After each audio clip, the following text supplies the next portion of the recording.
Muy buenas tardes, cuando son ahora mismo las 2:20 de la tarde, damos la bienvenida a nuestra compañera Sandra Eurcochea con el espacio de Un poco de Derecho de Marín y Mateo Abogados. Muy buenas tardes, Sandra, ¿cómo estás? Hola José, muy buenas tardes. Bueno, hoy tenemos un tema muy interesante que vamos a estar muy atentos para no perdernos absolutamente nada.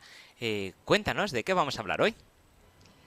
Bien, a ver, es un tema recurrente que yo creo que ya Ujú, lo he comentado en alguna otra ocasión, pero tiene tantas especificaciones que hoy voy a hablar de dos cositas o tres muy concretas. ujú, Y voy a hablar de el hecho de que exista libertad de cargas sobre un inmueble en el registro de la propiedad. ujú. Ello no quiere decir que no existan otras limitaciones, Ajá. otras prohibiciones, ya sean urbanísticas o administrativas. Me encuentro muchos interesados en viviendas que solo con la nota simple registral, viendo que no existe ningún tipo de carga, ya da la operación o el inmueble como válido, interesante o lo que fuera. Entonces, luego, posteriormente, pues nos encontramos con los problemas. Voy a adelantarme un poquito a qué problemas nos podemos encontrar Ujú. para hacer una valoración previa en su conjunto. Entonces, en primer lugar, cuando estemos interesados en adquirir un inmueble o un suelo, sea rústico, urbano o lo que fuera, en primer lugar hay que pedir la nota simple registral. Ujú. ¿Qué es la nota simple registral? Vale, esta información, bueno, es una información que consta en el registro de la propiedad correspondiente de donde se ubica cada uno de los inmuebles, pues Ujú. puede ser el registro 12 de Valencia o el 3 de Picassent, el que toque. Bien, va un poquito organizado por zonas y por ubicación de los inmuebles. Todo lo que está inscrito en el registro lo que nos genera es seguridad jurídica, es decir, la información que allí consta nos da seguridad y que son datos fiables. ¿Hay que nos encontramos? En primer lugar, la nota simple lo que nos establece es qué tipo de suelo es, su suelo rústico o suelo urbano. El número de finca registrada y la descripción, es decir, cuántos metros cuadrados, la ubicación, en qué calle, qué piso, qué puerta, la cuota de participación sobre todo el edificio y la referencia catastral que tiene. Actualmente, bueno, desde hace unos años intenta haber correlación entre la referencia catastral y la finca registral. En las viviendas antiguas, pues no existe esta coordinación, pero bueno, poco a poco se van adecuando. Eran dos registros independientes y ahora intentan por lo menos que haya unificación o coordinación entre los dos para identificar a las parcelas o la finca o el inmueble tanto registralmente como catastralmente, que casi, ¿vale? Luego nos viene quién es el titular, cuándo lo adquirió, por qué título, es decir, por donación, por herencia, por compra-venta, por adjudicación de extinción de condominio, gananciales, lo que fuera el título, el año en el que se lo adjudicó o es el propietario y el notario en el que se llevó a cabo esa escritura. Para acceder al registro de la propiedad siempre tenemos que partir de un título que es una escritura de un notario, escritura notarial, o una sentencia o un decreto judicial. Son los dos organismos en los que cabe el acceso. Esos documentos tienen acceso en el registro de la propiedad. Vale, y luego, una vez que determinamos cuáles son las condiciones, la descripción, el titular, por qué título, Ujú. ahí nos vienen las cargas. Esto es importantísimo a la hora de adquirir una vivienda o hacer un estudio o prever comprar algo o interesarnos. Vale, en las cargas nos vendrá todas las limitaciones que tenemos jurídicas, es decir, si sobre la vivienda hay un préstamo y esta vivienda es garantía hipotecaria, si hay un embargo de Hacienda, de la Seguridad Social, a favor de un tercero, de un fondo, lo que fuera. Y luego están las afecciones fiscales, son los impuestos. Pues cuando hay una transmisión de un inmueble, pues hay que pagar el impuesto de transmisiones patrimoniales y se queda ahí un poquito bloqueado durante 5 años para, en el caso de impago o de que se haya pagado por otro, para que se pueda hacer una comprobación de valores, pero bueno, eso en principio, una vez transcurren los 5 años, desaparece. Vale, y luego lo último que nos encontramos en una nota simple es asientos pendientes de inscripción. Es decir, si yo voy al notario y firmo una compraventa, el notario tiene la obligación de, en el mismo acto, dar parte al registro correspondiente de que en su notaría se acaba de celebrar una compraventa. Y entonces tarda en la inscripción, hay que liquidar el impuesto, llevarlo al registro, eso tiene sus plazos, mínimo 1 mes o 2 meses. Entonces, durante ese periodo, normalmente son de 60 días, se queda ahí bloqueado. Es decir, hay algo pendiente de inscripción. ¿Por qué? Para que no me vaya yo al día siguiente y venda a otro lo mismo. Claro. ¿Vale? Entonces se queda ahí un poquito, es un poco por seguridad jurídica. Vale, eso es con respecto a la nota simple. Entonces, cuando tenemos esa información, podemos valorar si nos interesa el inmueble, el suelo o lo que fuera. Pero yo siempre aconsejo, con independencia de ello y de si estamos en un suelo, en una ciudad, ¿vale? En un núcleo urbano, o es una vivienda unifamiliar o fuera, o rústica o lo que fuera, siempre pedir otra documentación que es la ficha urbanística y el certificado de infracción urbanística. ¿Por qué? O sea, ¿qué datos me van a dar estos documentos? Por ejemplo, la ficha urbanística me va a decir qué tipo de suelo es, qué usos están permitidos, qué prohibiciones tengo, ¿vale? Un poquito, regula un poquito la ordenación urbanística, lo que establece el plan general de cada localidad y te dice en dónde está esa vivienda lo que está permitido y lo que no.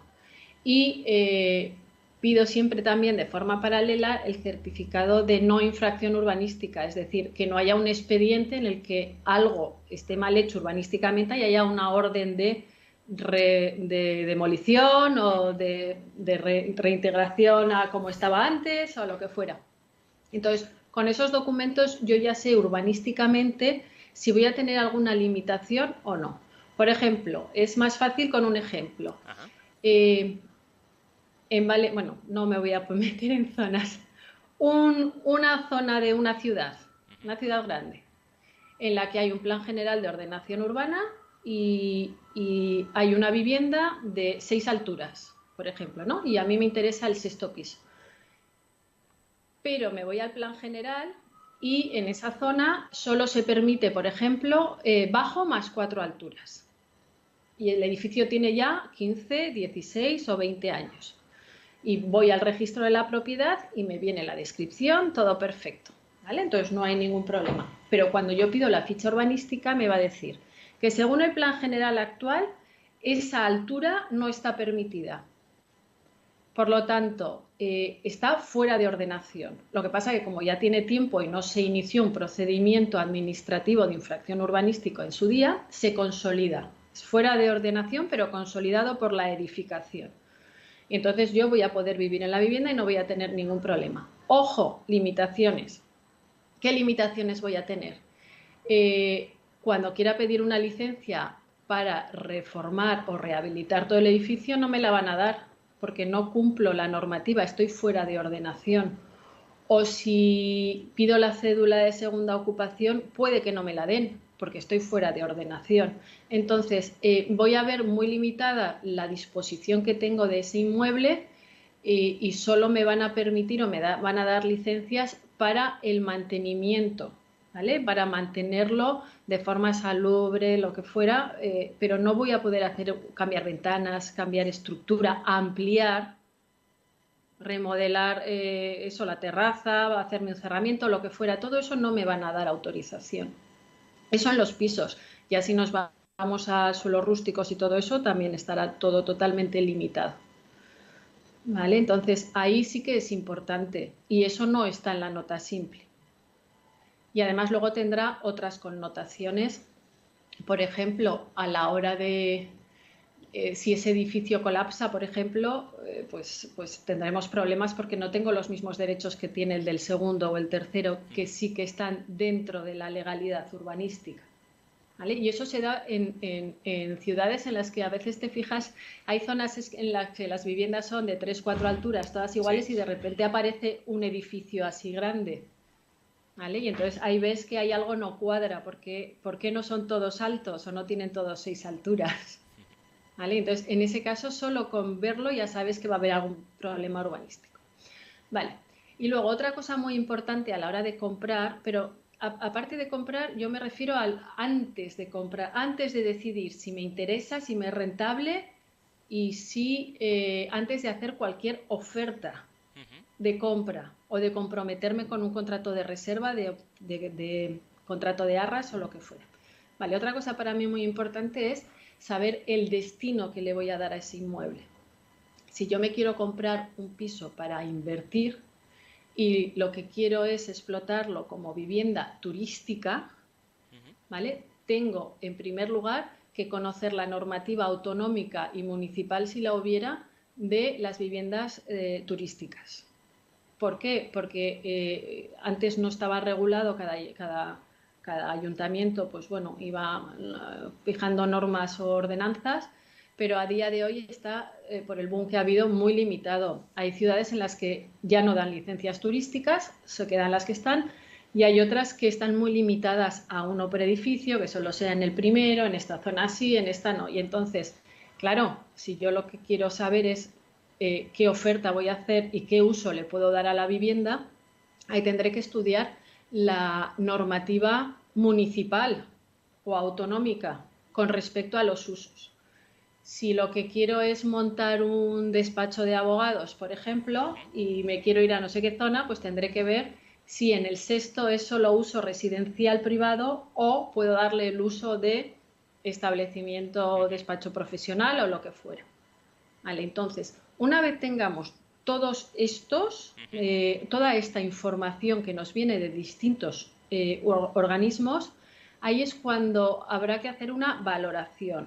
Nuestro trabajo es hacer esa valoración, Ujú. explicársela al cliente, que el cliente la entienda Ujú. y que en base a ese entendimiento decida si quiere seguir adelante con la compraventa, si le es rentable o puede ser que diga, pues sí, pero voy a ofertar un precio más acorde por las limitaciones que tengo.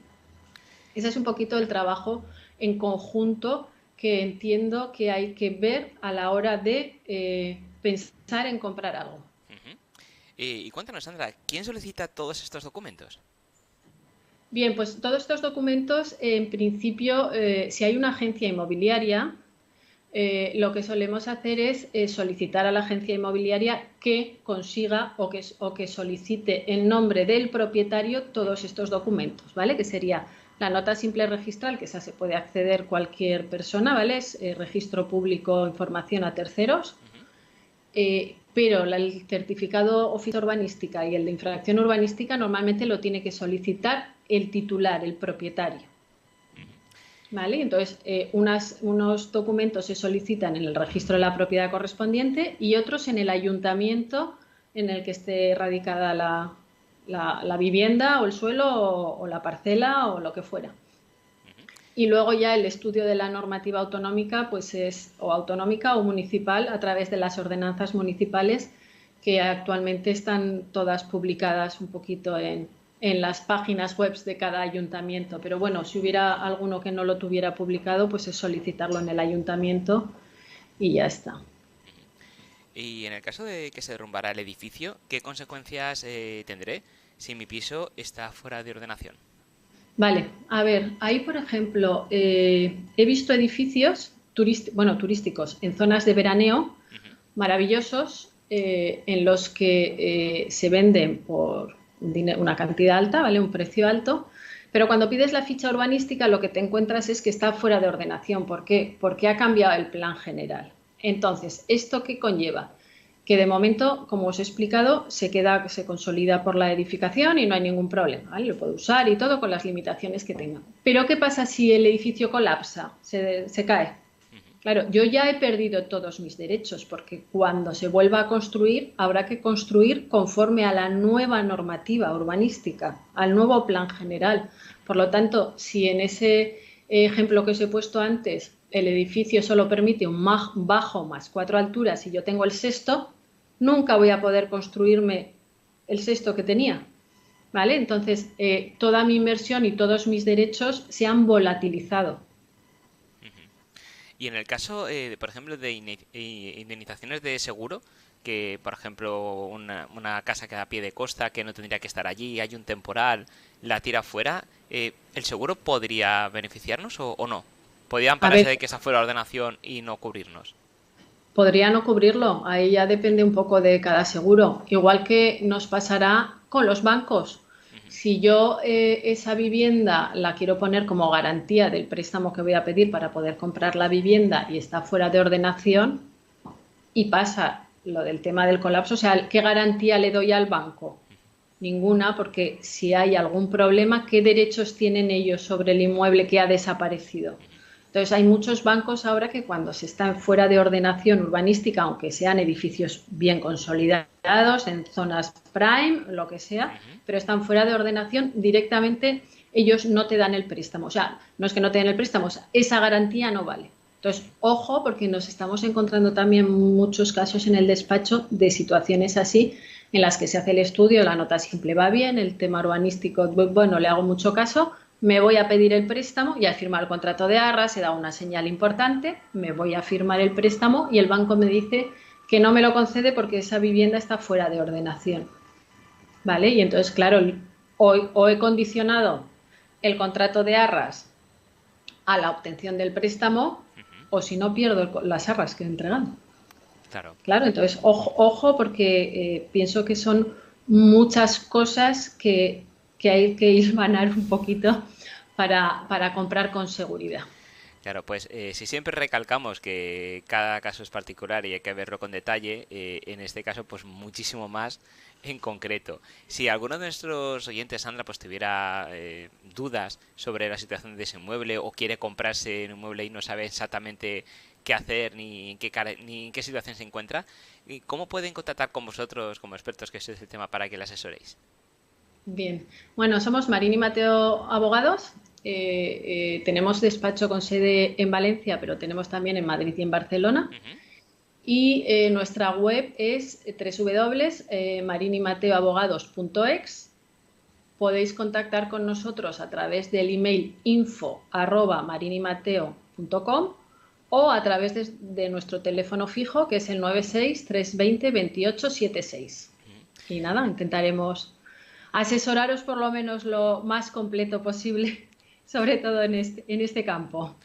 Estupendo, segura que sí. Pues muchísimas gracias, Sandra. Un verdadero placer, como siempre. Nos vemos y escuchamos en el siguiente programa. Muchas gracias a ti, José. Hasta luego, buenas Nos vemos tardes. pronto. Sí, Adiós. adiós.